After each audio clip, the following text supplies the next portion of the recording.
Hello guys, তো 10 দিনের প্রথম দিন তোমাদের সাথে শেয়ার করতে চলেছি। মানে আমাদের যে 10 দিনের আনন্দ, তো তারই মধ্যে প্রথম দিন তোমাদের সাথে শেয়ার করতে চলেছি। তো ফার্স্টে আমরা কিন্তু ভোরবেলা জল এনেছি, দেন 1টা নাগাদ আমাদের কিন্তু জল ঢালার পর্ব শুরু হয়ে যায়। তো তারপর যারা রাতে গেছিলো ভূতনাথে জল আনতে, তো তারাও আস্তে আস্তে আসে এবং বাগ নিয়ে জল ঢালা পর্ব শেষ করে। তো পুজোর টাইমে আমি আর আমার বোন কিন্তু সেম ড্রেস পরেছিলাম, সেম মেকআপও করেছিলাম।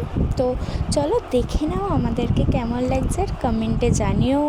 তো তারপরে দুপুরে 3টে সাড়ে 3টে নাগাদ আমরা গঙ্গায় গেলাম। তো গঙ্গা স্নান করে ডন্ডি কাটার জন্য গঙ্গা স্নান করে আমরা এসে কিন্তু লাইনে দাঁড়িয়ে পড়েছি, ডন্ডি কাটার লাইনে। তো আস্তে আস্তে আমাদের ডন্ডি কাটার পর্বও শুরু হয়ে গেছে। তো ভিডিওটা কেমন লাগলো জানাতে ভুলো না। দেখা হবে পুজোর নেক্সট কোনো ব্লগে। Bye bye.